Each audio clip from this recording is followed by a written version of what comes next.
Kembali di Apa Kabar Indonesia Pagi, pemirsa, polisi menangkap oknum calon dokter spesialis anestesi PA yang diduga melakukan pemerkosaan terhadap keluarga pasien yang dirawat di Rumah Sakit Hasan Sadikin, Bandung, Jawa Barat. PA, dokter yang sedang mengambil pendidikan spesialis di Rumah Sakit Hasan Sadikin, Bandung, ditangkap petugas Dirkrimum Polda Jawa Barat pada tanggal 23 Maret 2025. Priguna ditangkap atas laporan yang dibuat oleh korban FH pada tanggal 18 Maret 2025. PA disangkakan melakukan tindak kekerasan seksual saat bertugas jaga di ruang IGD RSHS Bandung. PA awalnya membujuk FH yang sedang menunggu sang ayah yang saat itu sedang dalam kondisi kritis. FH diminta untuk menyumbangkan darahnya bagi sang ayah dan pelaku kemudian membawa FH ke lantai 7 rumah sakit. Di ruangan tertentu, pelaku kemudian mencoba melakukan pengambilan darah. Tak hanya itu, kemudian sang dokter memasukkan cairan bius ke dalam saluran infus. Nah, disinilah korban mengalami dugaan pemerkosaan.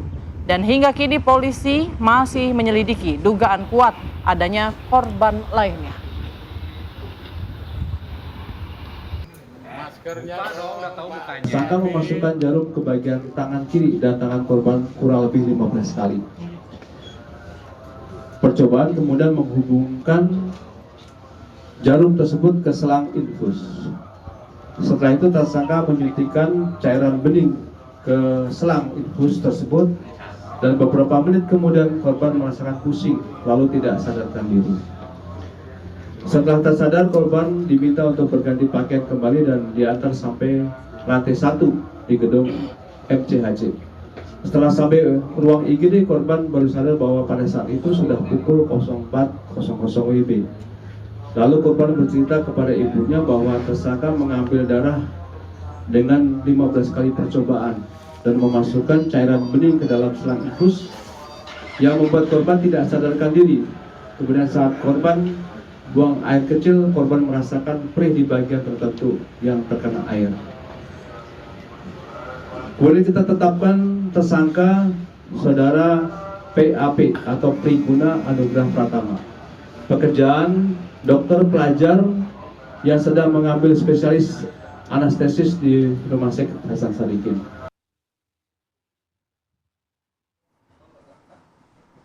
Ya, sementara itu pemirsa, Universitas Padjadjaran Unpad Bandung angkat suara terkait dugaan kekerasan seksual terhadap keluarga pasien di Rumah Sakit Hasan Sadikin, Bandung. Terduga pelaku ini merupakan mahasiswa program pendidikan dokter spesialis atau PPDS anestesi Unpad. Dan imbas dari kasus itu, Unpad langsung menindak tegas terduga pelaku dengan mengeluarkan serta menonaktifkan seluruh kegiatan di kampus dan di Rumah Sakit Hasan Sadikin. Rektor Unpad Prof. Arief Samsulaksan Kartasasmita mengatakan pemutusan studi ini diambil sebagai bentuk ketegasan institusi dalam menanggapi dugaan pelanggaran hukum dan norma yang dilakukan oleh peserta PPDS tersebut.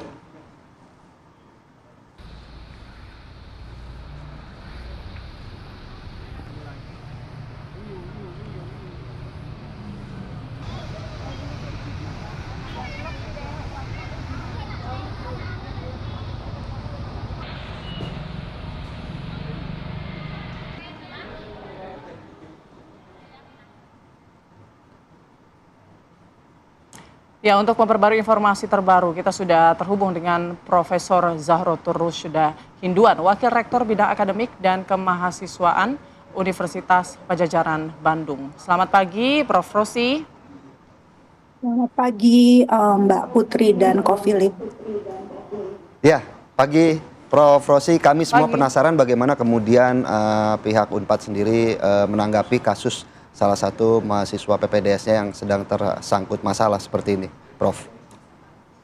Ya, pada dasarnya kami sangat prihatin dengan kejadian ini dan kami sangat prihatin dengan korban dan pada dasarnya kami sebagai institusi seperti yang sudah disampaikan oleh rektor kami langsung menindak tegas kepada mahasiswa kami gitu ya yang pada saat itu diduga melakukan tindakan asusila.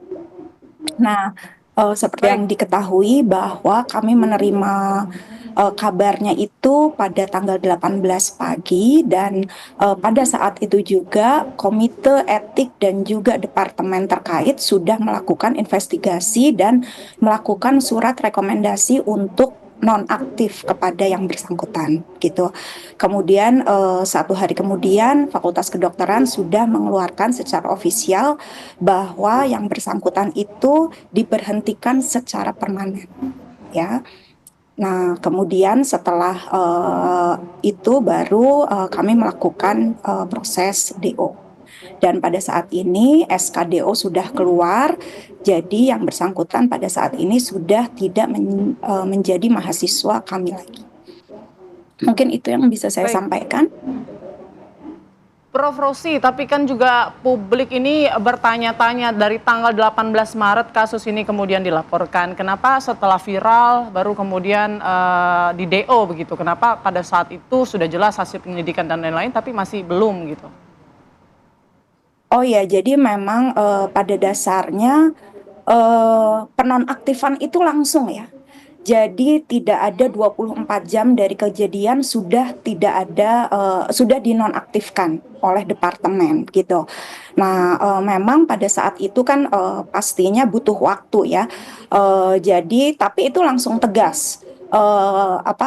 Tim langsung turun, kemudian kami juga langsung berkoordinasi dan juga langsung ditetapkan bahwa yang bersangkutan itu sudah tidak bisa lagi secara aktif menjadi mahasiswa kami gitu.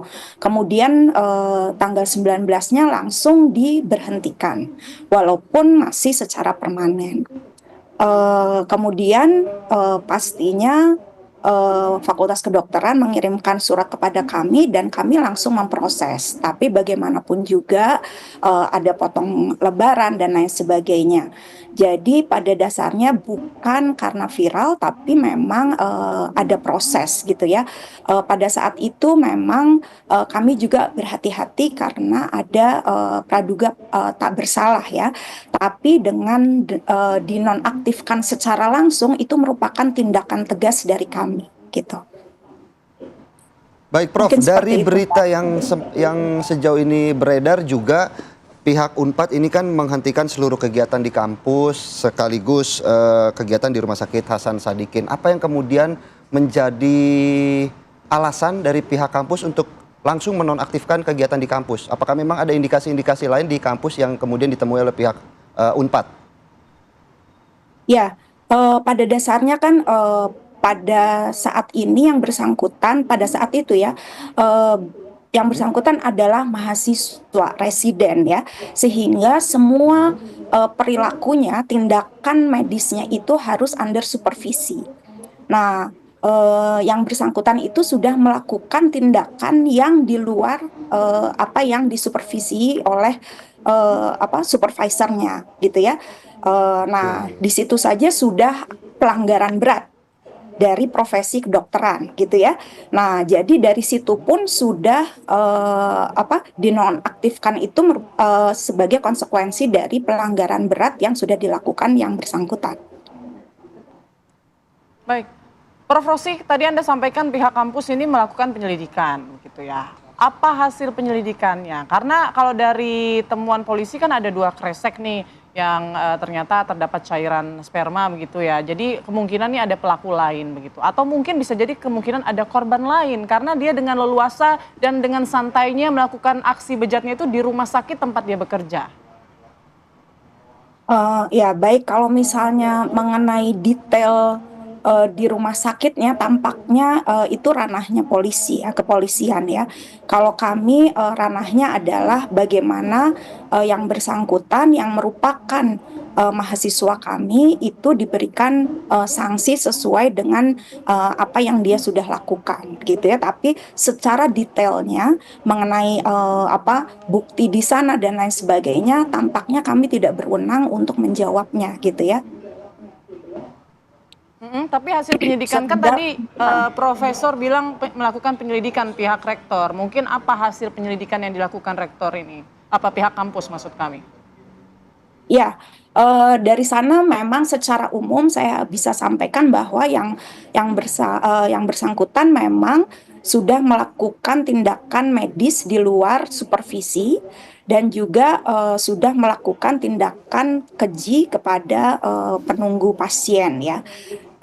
Mungkin secara umumnya seperti itu, dan itu kami juga mengundang yang bersangkutan untuk hadir sehingga memang hasil secara detailnya kami tidak bisa sampaikan di ruang publik ya, seperti itu. Baik, Prof. Rosi, sejauh ini pihak Unpad sendiri apakah sudah melakukan investigasi terkait teman-teman dari tersangka PA ini, bagaimana kegiatannya sehari-hari di kampus? Apakah memang ada indikasi gangguan jiwa ataupun kelainan dari tersangka seperti itu? Ya, karena pada saat itu langsung dibawa langsung diarahkan ke kepolisian, sehingga memang area kewenangannya itu ada di kepolisian. Nanti saya pikir bahwa yang bersangkutan akan diperiksa oleh psikolog forensik dan lain sebagainya gitu ya. Jadi itu sudah ranah kepolisian karena itu sudah kriminal gitu. Nah, sekarang yang kami lakukan adalah mengevaluasi bagaimana secara internal, monitoring dan lain sebagainya, itu yang sedang kami lakukan gitu. Jadi lebih ke bagaimana proses pendidikan gitu ya, dan bagaimana seleksi proses pendidikan dan juga monitoring terhadap mahasiswa kami yang sedang melakukan pembelajaran di rumah sakit pendidikan mitra kami gitu. Jadi kami lebih fokus kepada pencegahan ke depannya seperti itu.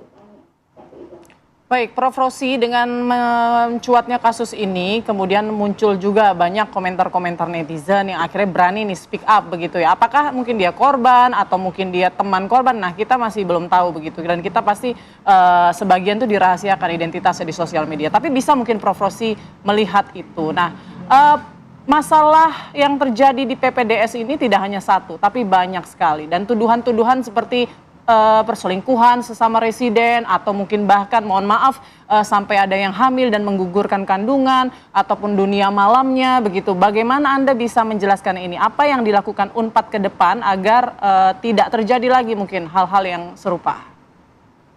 Ya, pada dasarnya kami pada saat ini sedang tahap finalisasi merevisi peraturan rektor terkait etika mahasiswa. Terkait etika dosen sudah dikeluarkan gitu ya, dan pada saat ini juga kami berfokus untuk mensosialisasikan dari peraturan rektor yang akan segera disahkan gitu ya. Kenapa kami mereview? Karena memang pada saat ini seperti yang Mbak sampaikan, kejadiannya itu sudah sudah beraneka ragam mungkin gitu ya.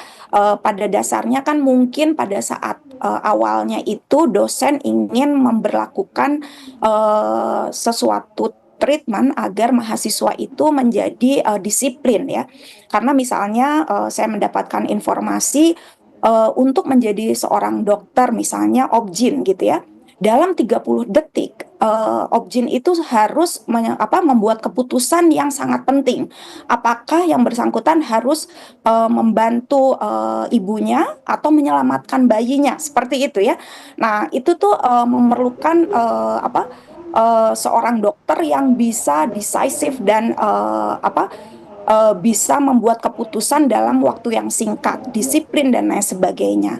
Nah, mungkin kami juga akan melihat apakah bentuk pendidikan yang saat ini ada itu masih efektif untuk generasi sekarang gitu ya.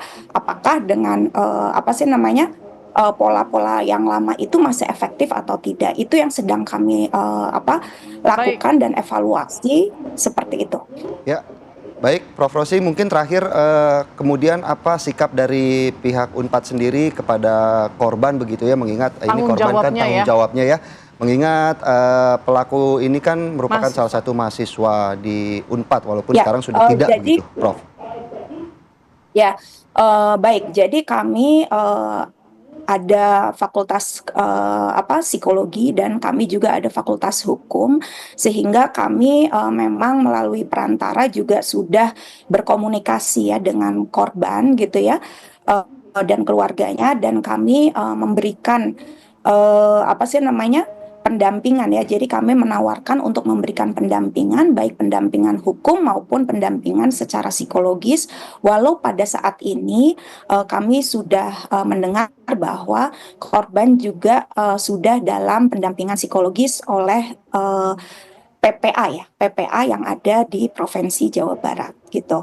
Tapi kami juga menawarkan apabila keluarga dan juga korban membutuhkan layanan hukum dan juga bantuan hukum dan juga layanan psikologis gitu.